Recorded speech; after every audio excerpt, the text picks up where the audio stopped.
দুর্গাপুর বীরভানপুর মহাশ্মশানের পাশেই আদ্যাশক্তি মহামায়া মন্দির, আর এই মন্দিরে চলে এসেছিলাম মায়ের দর্শন করতে। সরাসরি দেখতে পাচ্ছেন যে আদ্যাশক্তি মহামায়া মন্দির, বীরভানপুর মহাশ্মশান সেবাশ্রম। এই মন্দির স্থাপিত হয়েছিল ইংরেজির 1958 সালে।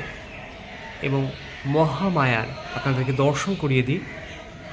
আপনারা দেখতে পাচ্ছেন যে মহামায়ার অসাধারণ পাথরের মূর্তি, মর্মর মূর্তি, অসাধারণ পরিবেশ, একটা অন্যরকম পরিবেশ, অন্যরকম একটা শান্তির বাতাবরণ এই মন্দির জুড়ে। কারণ বীরভানপুর মহাশ্মশানের ঠিক পাশেই এই মন্দির অবস্থিত। এবং আপনারা দর্শন করে নিন মায়ের।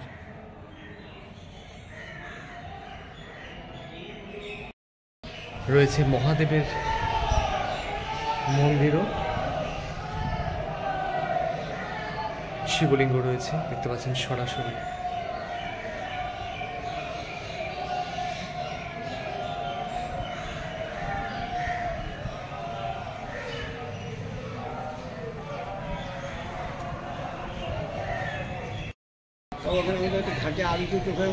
ওটা করেছি আগে।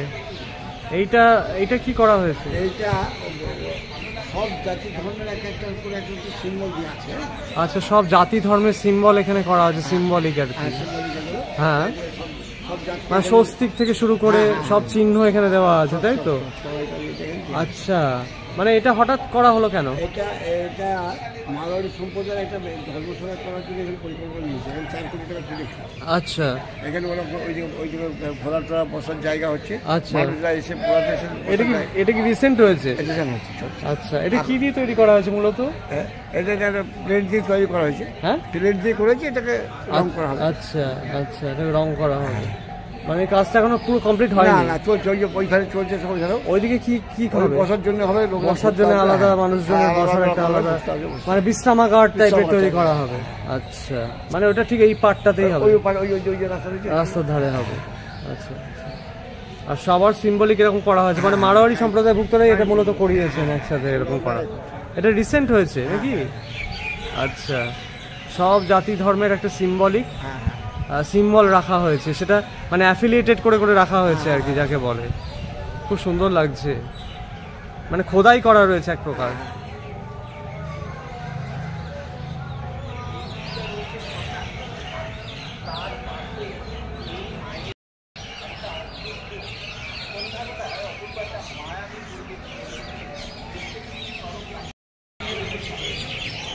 দুর্গাপুরের বীরভানপুর মহাশ্মশানের ঠিক পাশেই এই মন্দির।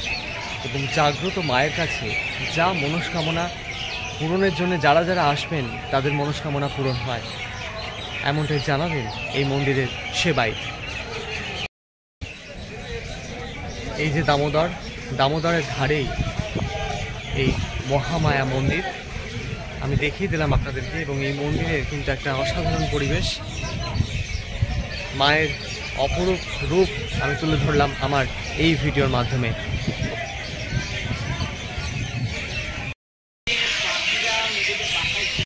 যেতেই পারিনি, এটা পঞ্চমন্দির আসনটা না?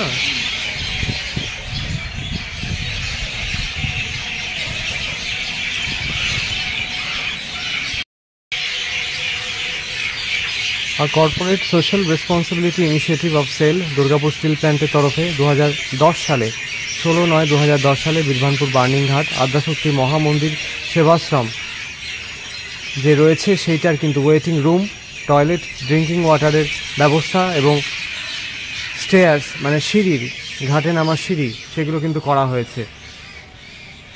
এখানে কিন্তু সেই বোর্ড কিন্তু রয়েছে, দেখতে পাচ্ছেন।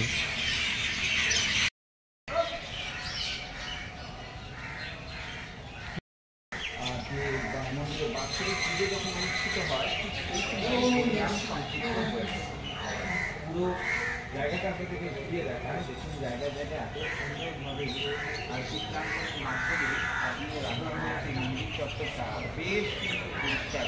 সব থেকে যেটা ভালো লাগছে মন্দিরে এসে মন্দির মন ছুঁয়ে যাবে আপনার দুর্গাপুর আপনি অবশ্যই দুর্গাপুর বাইরে আপনার আসতে আসতে মন্দিরে অবশ্যই আসুন।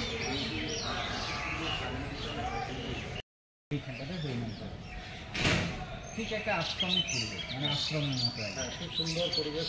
মন্দিরের নতুন করে কি নবনির্মাণ করা হয়েছে, যেটা দেখলাম এত সুন্দরভাবে এই যে রংটা করা হয়েছে, নির্মাণ চলছে, ঠিকঠাক করে চলছে। ঠিক আছে, মানুষের মন্দিরে সেবা দেওয়া হয়। মন্দিরে আমাদের জয়দেবের একটা আশ্রম আছে, জয়দেবের জেলায় 3 দিন একটা আশ্রম চলে, ওখানে আপনার হাজার হাজার মানুষের সেবা দেওয়া হয়। আপনার প্রত্যেক অমাবস্যাতে এমনি 300-350 করে ভক্তের সেবা দেওয়া হয় প্রত্যেক অমাবস্যায়। মন্দির খোলা বন্ধের সময় দেখি মন্দির আমরা খোলা ভোর 5টায়, দুপুর 12টায় মায়ের অন্ন ভোগ হয়ে যাওয়ার পর মাকে খাওয়া দিতে হয়, আবার বিকেল 4টায় খুলে রাত 5টায় বন্ধ। আর আপনি এখানে প্রধান সেবায় আরও না প্রধান সেবায় অনেক পুরো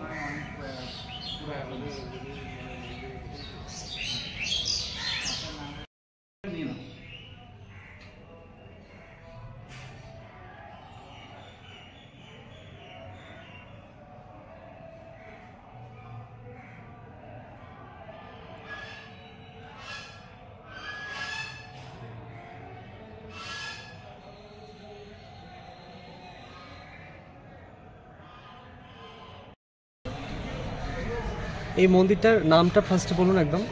বীরবানপুর মহাশ্মশান।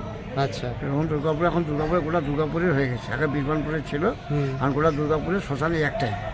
হ্যাঁ, এইটা প্রতিষ্ঠিত হয়েছে প্রায় দেবী চৌধুরী।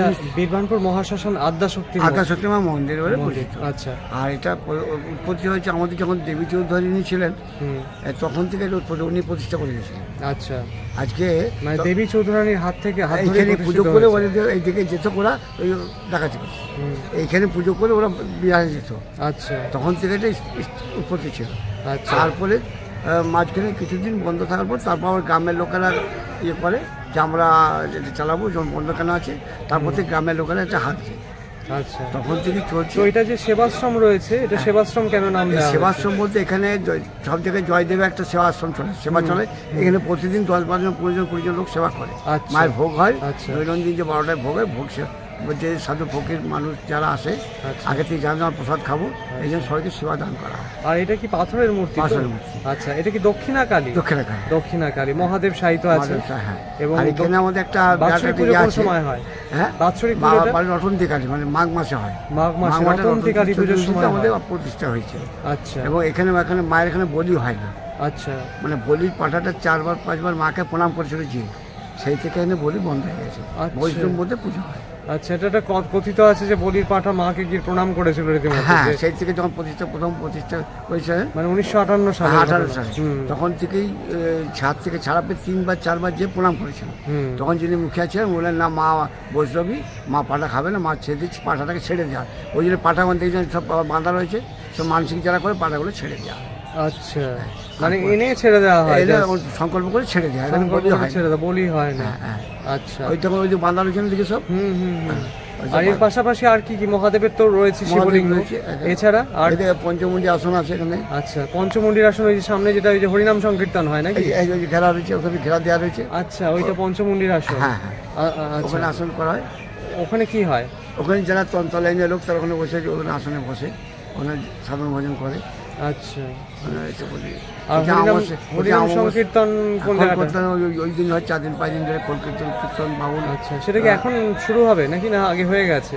না, ওটা বার্ষিক পুজো একবার, আর প্রতি অমাবস্যাতেই গান বাজনা হয়। আচ্ছা, প্রতি অমাবস্যাতে এটা আলাদা গান বাজনা আছে, মানে ধর্মীয় অনুষ্ঠান।